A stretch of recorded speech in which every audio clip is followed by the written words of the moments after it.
Let's light the candle. Thank you.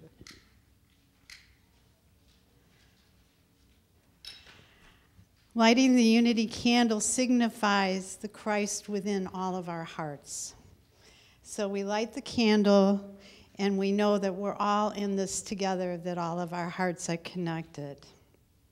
So the daily word for today is comfort. Sunday, April 8th, 2018. I am always comfortable in the midst of the day's pressures and challenges. My life is often filled with schedules and obligations that cause me to feel anxious and stressed out. When I feel overwhelmed, I take time to realize that what I'm really feeling is the energy of the world around me. I can always choose to stay comfortable in the midst of pressure. I know without question that there is one presence and one power active in the world and in my life. When I am feeling out of alignment with that truth, I center myself in the energy of my heart and find the comfort of spirit that is always present. I feel that comfort radiating in every cell of my body, every thought in my mind. I am a perfect expression of presence of the divine. And from the Deuteronomy, it is the Lord who goes before you. He will be with you. He will not fail you or forsake you. Do not fear or be dismayed. And that's from the Bible. So, do you want me to introduce you? No. Good morning, everybody. So first I have to report, since my talk is about do what you can't. Yesterday I was in here for about 3 hours trying to get the audio-visual system to do what I wanted it to do, and I have to report that I was only partially successful.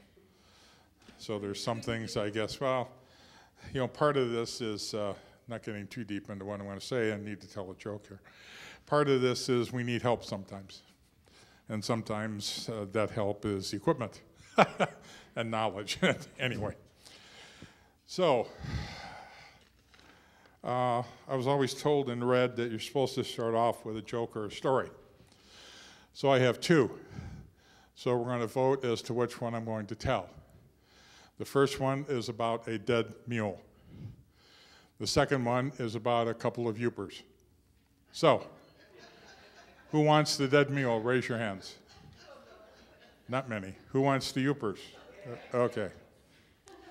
So, up in the UP, on the peninsula up there are a number of small towns. One of them is Houghton.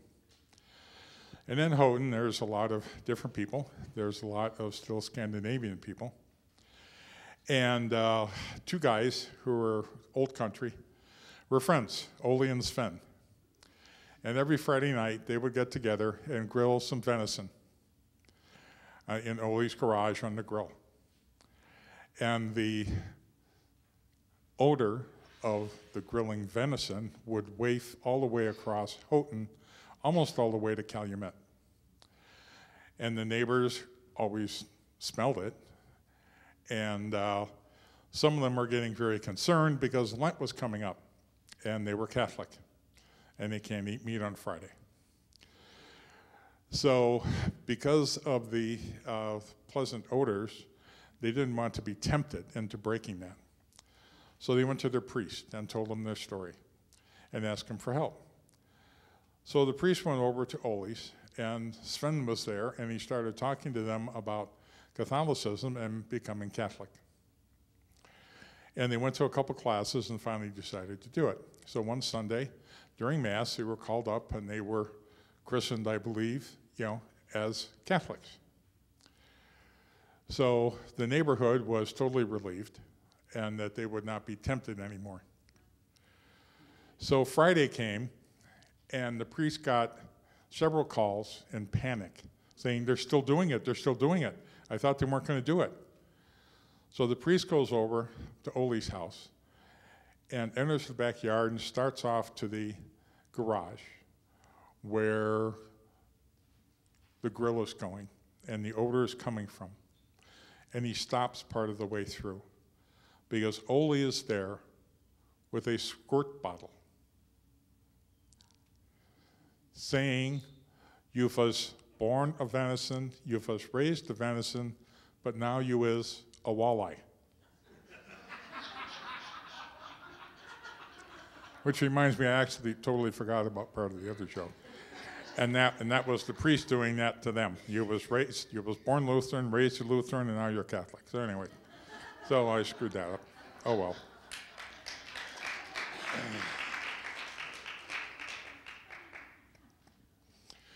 I'm sure with different things in the paper and on the television, some other videos and everything else, all of us have seen a number of stories about people with either grave illnesses or some type of debilitating physical injury who have overcome both their illnesses and the injury to do things that they wanted to do. They don't necessarily totally, I won't say recover, but become themselves, but they find a way to do things that they didn't think they could, that they were told they could not. People with illnesses have recovered amazingly, and nobody knows why. The treatment was working, but it wasn't doing enough. And all of a sudden, the cancer's gone, the lung disease is gone, and nobody knows why. Physical disabilities. I know people recovering from amputations are told that their life has to change, that there's things that they're going to have to do differently, if they can do it all. And again, we've heard stories of people recovering from that. Walking upright, free of any crutches or anything else, with even 2 prosthetic legs. Doing things, caring for families with only 1 real hand and 1 prosthetic.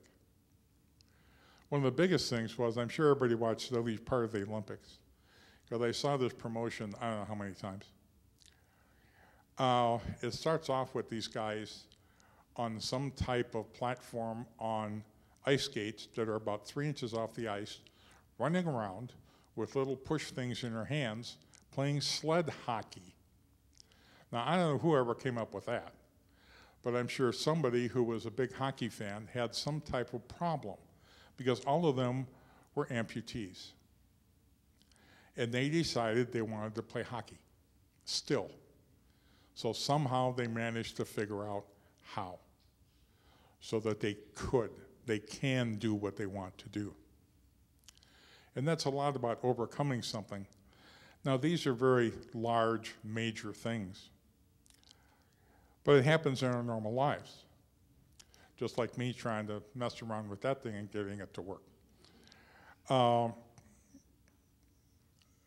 There are a lot of things that in our minds we would like to do. We would like to try to do. But we figure we can't. But just about everything can be overcome with practice, training, trying. Here I actually have to differ with Yoda in the Star Wars movies, where he says, there is do and not do. There is no try. Well, sorry. There is try. Because trying is practice. Trying is figuring out how to overcome something. And that's what we have to do sometimes. Whether it's public speaking. I mean, I had speech in high school and was definitely afraid of doing this. And I was put in a position where I had to. So I just literally had to, excuse the phrase, suck it up and do it. And now I'm moderately comfortable doing it. Sometimes more comfortable than others, but I'm not too bad at it. It doesn't really, send me into a panic attack. Other things, playing a musical instrument, singing a solo. That scared the hell out of me the first time I did it here. I had not sung a solo since I was like in 5th grade, and it terrified me then. But anybody can do it. you need both motivation and desire. Motivation, for the most part, comes from outside of us. The people in recovery and dealing with physical things. The motivation is their family, their physical therapists. But they have to have the desire. They have to have the want to do it. Story, former minister Renell Sinstead, his wife Corey was down in Unity Village for 2 years, pretty much the entire time. She'd come home every once in a while, becoming a minister. And a lot of people would band together and take him things to throw in the microwave to cook, because it's one of those things that he could mess up boiling water sometimes. I had a talk with him one time. I asked him how many microwaves he's managed to use. He said, well, we're on the second one. I said, you know, Renell, it only takes 2 things to cook. One, you need to know how to read. And the second is you need to want to. And he said, well, I'm batting 50%.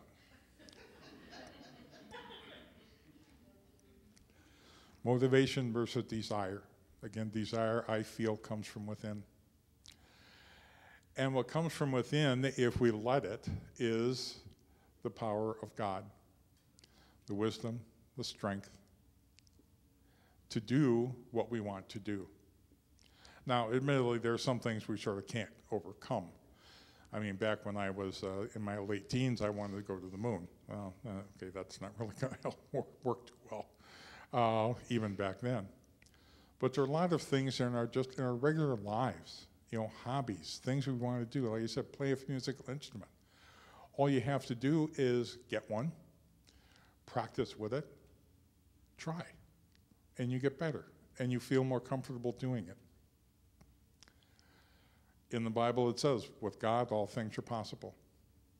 Well, again, with the exception of technology, okay, if we want to do something, we can do it. And that's what most of this is about.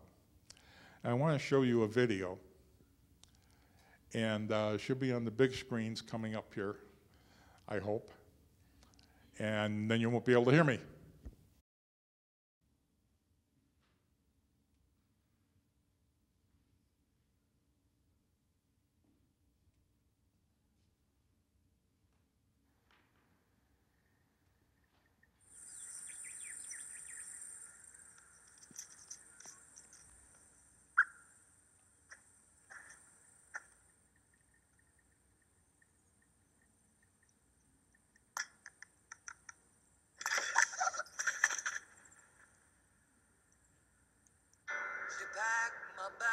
Last night, pre-flight,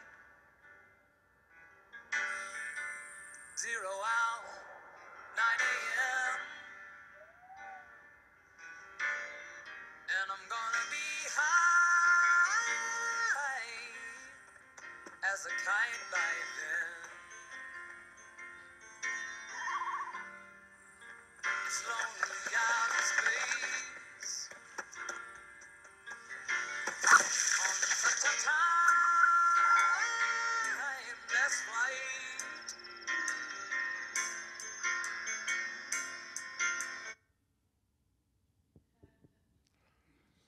Sometimes, when we're really trying to do something and it's not quite working, we do need to go within. We need to reflect on what's happening. We need to reflect on everything in our lives. We meditate.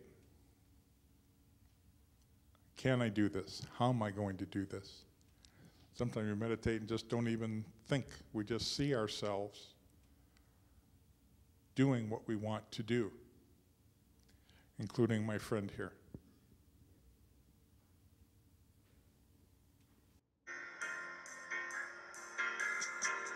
And I think it's gonna be a long, long time till touchdown brings me round again to find I'm not the man they think I am at home. Oh no, no, no. I'm a rocket man, rocket man, burning right to the river.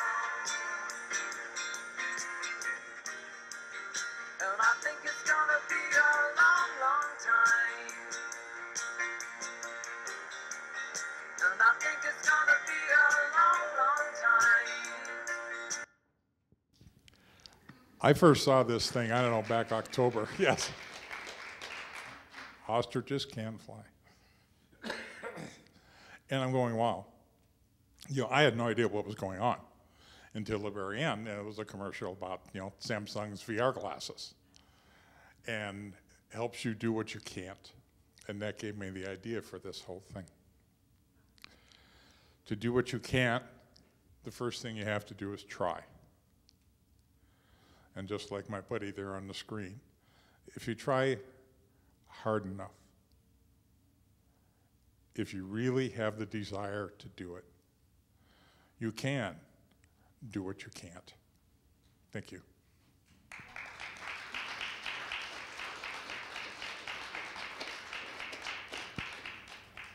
So it is now time for going within, closing our eyes, getting comfortable, relaxed.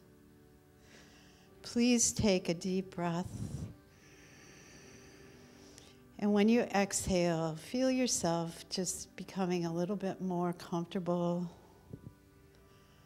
Feet flat on the floor. Close your eyes and sink in.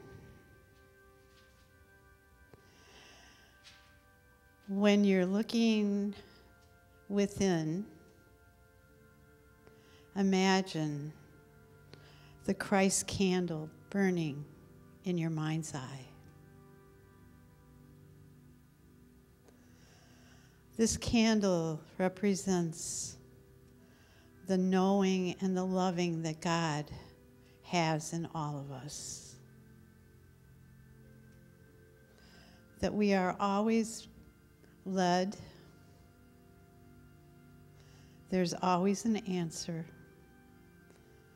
And there's always a way. This Christ, this candlelight, this knowing that we are part of God, part of everything. We're all connected. We're all important. And we're not important. We're just all one. So see that Christ candle in your mind's eye. Take a deep breath, please. And send that light into your wide open heart center.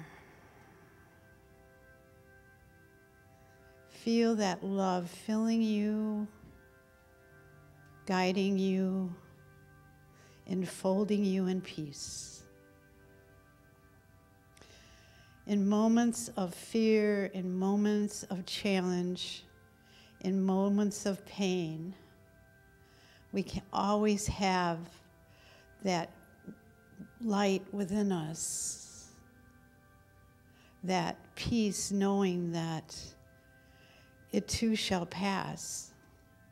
But in those moments when we feel pain or feel whatever that's scaring us, we turn to that Christ within our hearts, our beloved Christ, who leads us, guides us, shows us the way. Again, take a deep breath and just sink into those loving arms around you. Imagine Christ is with you every moment, every day of our entire lives.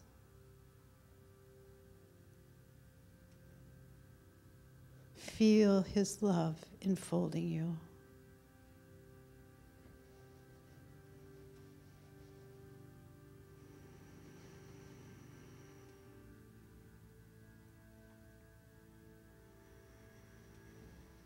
We are blessed with this wonderful church, our community, our families. And we know that this place lives with us when we leave, that we take it with us, just as we know that Christ, the love of God, is always with us. Take that deeply into your heart.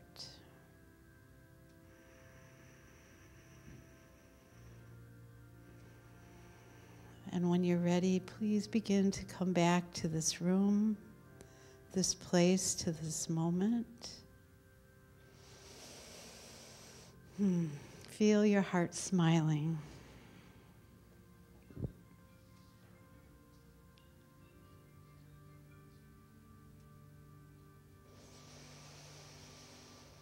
So open your eyes, move your fingers, come back to this room, and know that we are all blessed. Amen.